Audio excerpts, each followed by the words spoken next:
ரொம்ப பொங்குறாரு நந்தகுமார்.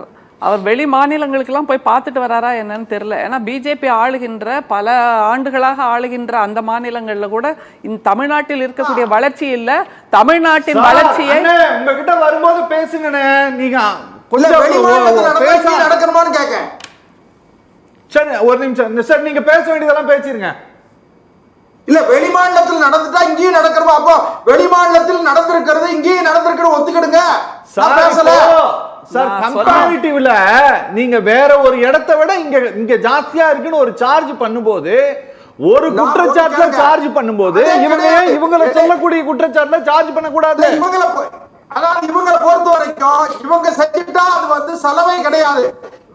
அதாவது எலக்ட்ரல் பாண்ட்ல வந்து லாட்டரி மார்க்கெட் வாங்கின ரூபாய் திமுக வாங்கின ரூபாய் ஒத்துக்கணும் வேண்டாமா? செந்தில் பாலாஜி 2019 அயோக்கிய, நானா இன்னைக்கு யோக்கியரா? என்ன சார் ஒரே ஒரு சார் பேசி முடிச்சிட்டீங்களா?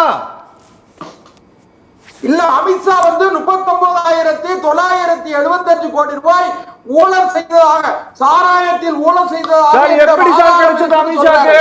திமுக வழக்கு போடுங்க சார். எப்படி கிடைச்சதுன்னு அமித்ஷாவுக்கு வழக்கு போடுங்க சார். வழக்கு போடுறது திமுக வழக்கு போடுறதா ஒன்றிய அமைச்சர் வழக்கு போடுவாரா? சார் கொஞ்சம் அமைதியா என்ன பேசுறீங்க? இல்ல வழக்கு புரியலையே. போடுங்க சார். நீங்க ரோட்ல சொன்னால நீங்க ஒன்றிய அரசாங்கத்துடைய உள்துறை அமைச்சர், உங்ககிட்ட ஒரு தகவல் கிடைச்சா நீங்க வந்து அரசுக்கு வழக்கு போட சொல்லணுமே ஒழிய ரோட்ல கத்திரி போய் நாங்க வழக்கு போடுவோமா? நீங்க சுப்ரீம் கோர்ட்டுக்கு போங்க சார். எப்படி சார் நடக்கும்? உங்களை நான் சொன்னா நீங்க வழக்கு போடலாம். என்ன நீங்க சொன்னா வழக்கு போடலாம். நீங்க சுப்ரீம் கோர்ட்டுக்கு போங்க. அண்ணே இப்படி குறுக்கிடாதீங்கண்ணே, கொஞ்சம் பேச அனுமதிங்க. எங்களால வீடியோ கட் பண்ணவும் முடியாது, ஒண்ணும் முடியாது. என்ன நீங்க இப்படி பண்ணிட்டு கிடக்குறீங்க மேடம்? சொல்லுங்க. அவர் திரும்ப சொல்றாரு எலக்டோரல் பாண்ட் மூலமாக திமுகவுக்கும் நிதி வந்ததுன்னு நாங்க ஏத்துக்கிறோமே, ஒத்துக்கிறோமே.